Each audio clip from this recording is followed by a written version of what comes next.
प्रादेशिक समाचार के साथ मैं पूनम किरकिट्टा। पहले मुख्य समाचार। प्रधानमंत्री नरेंद्र मोदी ने 9 मेडिकल कॉलेजों का किया ऑनलाइन उद्घाटन। दोपहर में वाराणसी से आयुष्मान भारत स्वास्थ्य बुनियादी ढांचा मिशन का करेंगे शुभारंभ। देश में 1 अरब 2 करोड़ 31 लाख से अधिक कोविड रोधी टीके लगाए गए। कोविड से स्वस्थ होने की दर पहुंची 98.18%। रेलवे बोर्ड ने रांची से हावड़ा के बीच वंदे भारत एक्सप्रेस चलाने की दी मंजूरी। मात्र 5 घंटों में तय होगा रांची से कोलकाता का सफर। और उपराष्ट्रपति एम वेंकैया नायडू और सूचना प्रसारण मंत्री अनुराग ठाकुर ने अभिनेता रजनीकांत को दादा साहेब फाल्के पुरस्कार से किया सम्मानित। और अब समाचारों से पहले जरूरी संदेश। देश ने कोविड टीकाकरण अभियान के अंतर्गत 100 करोड़ टीके लगाने का लक्ष्य हासिल कर इतिहास रचा है। इस महत्वपूर्ण कार्य में योगदान करने वाले चिकित्सकों, नर्सों और अन्य स्वास्थ्य कर्मियों का आकाशवाणी अभिनंदन करता है।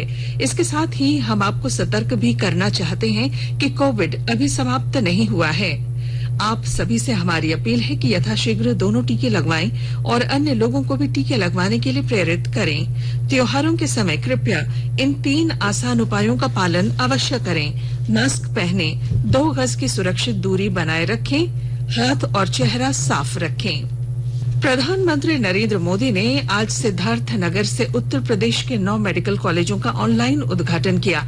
इस अवसर पर जनसभा को संबोधित करते हुए श्री मोदी ने कहा कि इन नए 9 मेडिकल कॉलेजों के निर्माण से 2500 नए हॉस्पिटल बेड तैयार हुए हैं। इनमें 5000 से अधिक चिकित्सकों और स्वास्थ्य कर्मियों के लिए रोजगार के नए अवसर का निर्माण हुआ है। बीते वर्षों में डबल इंजन की सरकार ने हर गरीब तक बेहतर स्वास्थ्य सुविधाएं पहुंचाने के लिए बहुत ईमानदारी से प्रयास किया है, निरंतर काम किया है। हमने देश में नई स्वास्थ्य नीति लागू की ताकि गरीब को सस्ता इलाज मिले और उसे बीमारियों से भी बचाया जा सके। यहाँ यूपी में भी 90 लाख मरीजों को आयुष्मान भारत के तहत मुफ्त इलाज मिला है। इन गरीबों के आयुष्मान भारत की वजह से करीब 1000 करोड़ रुपए इलाज में खर्च होने से बचे हैं। आज हजारों जन औषधि केंद्रों से बहुत सस्ती दवाएं मिल रही हैं। कैंसर का इलाज, डायलिसिस और हार्ट की सर्जरी तक बहुत सस्ती हुई है। शौचालय जैसी सुविधाओं से अनेक बीमारियों में कमी आई है। यही नहीं, देश भर में बेहतर अस्पताल कैसे बने और उन अस्पतालों में बेहतर डॉक्टर और दूसरे मेडिकल स्टाफ कैसे उपलब्ध हो, इसके लिए बहुत बड़े और लंबे विजन के साथ काम किया जा रहा है। अब अस्पतालों का, मेडिकल कॉलेजों का भूमि पूजन भी होता है और उनका तय समय पर लोकार्पण भी होता है। प्रधानमंत्री नरेंद्र मोदी इसके बाद आज दोपहर वाराणसी में एक समारोह में महत्वाकांक्षी आयुष्मान भारत स्वास्थ्य बुनियादी ढांचा मिशन का शुभारंभ करेंगे। आयुष्मान भारत स्वास्थ्य बुनियादी 64 करोड़ 180 लाख रुपए की लागत वाली सबसे बड़ी योजनाओं में से एक है। केंद्र प्रायोजित इस योजना का उद्देश्य अगले 6 वर्षों के लिए देश में शहरी और ग्रामीण क्षेत्रों में स्वास्थ्य बुनियादी ढांचे, निगरानी और स्वास्थ्य अनुसंधान के क्षेत्र का विकास करना है। इस योजना के तहत 5 लाख से अधिक आबादी वाले देश के सभी जिलों में अस्पतालों में विशेष देखभाल सेवाएं उपलब्ध होंगी। देश में अब तक 1 अरब 2 करोड़ 31 लाख से अधिक कोविड रोधी टीके लगाए जा चुके हैं। स्वास्थ्य मंत्रालय ने बताया है कि कल 12,31,000 से अधिक कोविड रोधी टीके लगाए गए। मंत्रालय ने कहा कि कोविड से स्वस्थ होने की दर 98.18% हो गई है। मंत्रालय ने कहा कि अब तक देश भर में 60 करोड़ 7 लाख से अधिक कोविड नमूनों की जांच की जा चुकी है। राष्ट्रव्यापी कोविड टीकाकरण अभियान के तहत पूरे राज्य में रामगढ़ जिले को कोविड के सर्वाधिक टीके लगाने पर दूसरा स्थान हासिल हुआ है। विस्तृत जानकारी दे रहे हैं हमारे संवाददाता।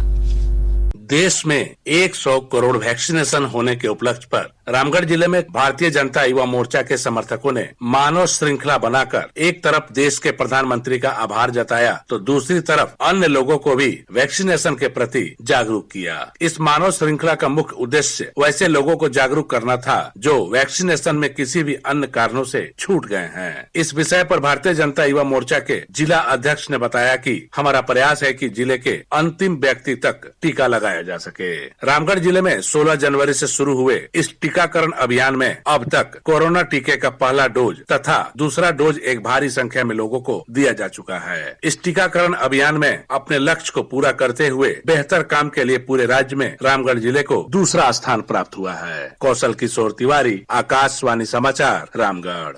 कोविड से संबंधित कोई भी जानकारी और मार्गदर्शन के लिए राष्ट्रीय हेल्पलाइन नंबर 011-2397-8046 और 1075 पर संपर्क करें। इसके अलावा राज्य हेल्पलाइन नंबर 104 डायल कर समस्या का त्वरित समाधान लिया जा सकता है।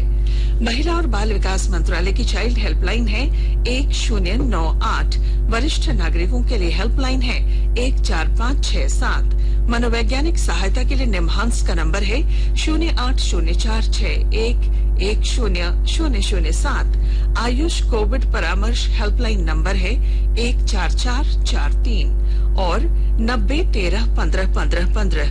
माई Gov WhatsApp help desk number पर व्हाट्सएप मैसेज भेजकर टीके का प्रमाण पत्र यथाशीघ्र डाउनलोड किया जा सकता है। देश के 75वें स्वाधीनता दिवस समारोह के उपलक्ष्य में आजादी का अमृत महोत्सव के अंतर्गत प्रादेशिक समाचार एकांश आकाशवाणी रांची द्वारा स्वाधीनता संग्राम और उसके गौरवशाली इतिहास पर 18 अगस्त से साप्ताहिक अमृत महोत्सव क्विज का शुभारंभ किया गया है। सेंट्रल कोलफील्ड्स लिमिटेड और mission blue foundation Amrit Mahotsav quiz में आकाशवाणी समाचार रांची के साथ सहयोगी के रूप में शामिल हैं। आजादी के 75 वर्षों का पर्व अमृत महोत्सव प्रत्येक बुधवार शाम 7 बजे प्रसारित होने वाले प्रादेशिक समाचार के दौरान पूछे गए प्रश्न का सही उत्तर देने वाले प्रथम 10 प्रतिभागियों में से लकी ड्रॉ द्वारा चुना हुआ एक प्रतिभागी इनाम का हकदार होगा। इसके लिए सुनते रहें आकाशवाणी रांची का प्रसारण।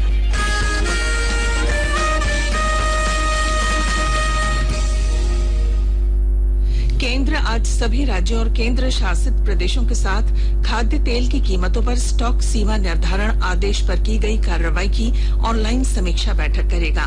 विभाग के सचिव सुधांशु पांडेय ने सभी राज्यों को पत्र लिखकर बताया है कि केंद्र ने त्योहारों के मौसम को ध्यान में रखते हुए उपभोक्ताओं को राहत देने के लिए खाद्य तेलों की कीमतों को कम करने के लिए कई कदम उठाए हैं।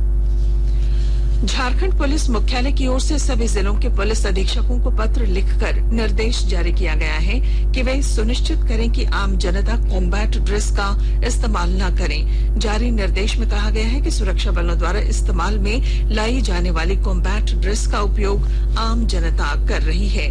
आम नागरिकों द्वारा कॉम्बैट ड्रेस पहने जाने के कारण सुरक्षा बलों द्वारा उग्रवादियों के खिलाफ चलाए जाने वाले अभियान में भ्रम की स्थिति उत्पन्न हो जाती है।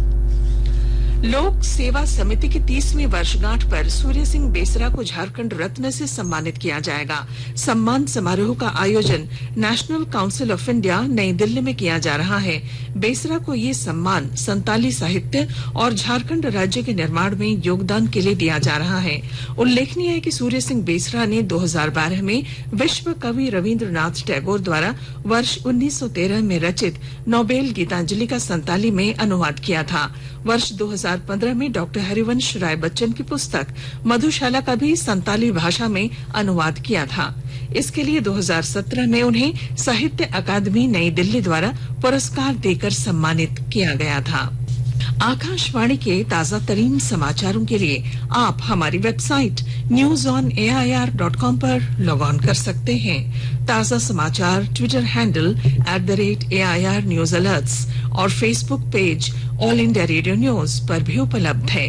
आप प्रादेशिक समाचार एकांश के ट्विटर हैंडल @AIR News _ और फेसबुक, इंस्टाग्राम पेज तथा YouTube channel AIR News Ranchi पर भी हमारे बुलेटिन सुन सकते हैं। प्रादेशिक समाचार आप आकाशवाणी रांची से सुन रहे हैं और अब पेश है कोरोना से बचाव के कुछ संदेश। कोविड-19 से बचाव और सुरक्षित रहने के 3 उपाय।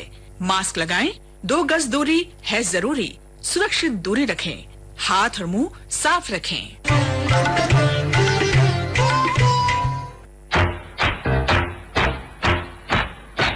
चलो मिलकर एक शुरुआत करें, चलो एक फैसला आज करें, मास्क नहीं तो टोकेंगे, कोरोना को रोकेंगे, चलो एक वादा करते हैं, चलो एक वादा करते हैं, मास्क नहीं तो टोकेंगे, कोरोना को रोकेंगे।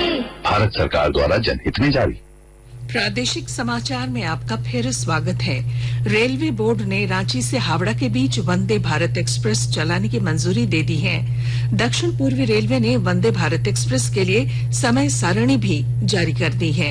यह एक्सप्रेस प्रतिदिन हावड़ा से सुबह 8 बजे खुलकर दोपहर 12:55 पर रांची पहुंचेगी और वापसी में रांची से दोपहर 3:20 पर खुलेगी और रात 8:10 पर हावड़ा पहुंचेगी।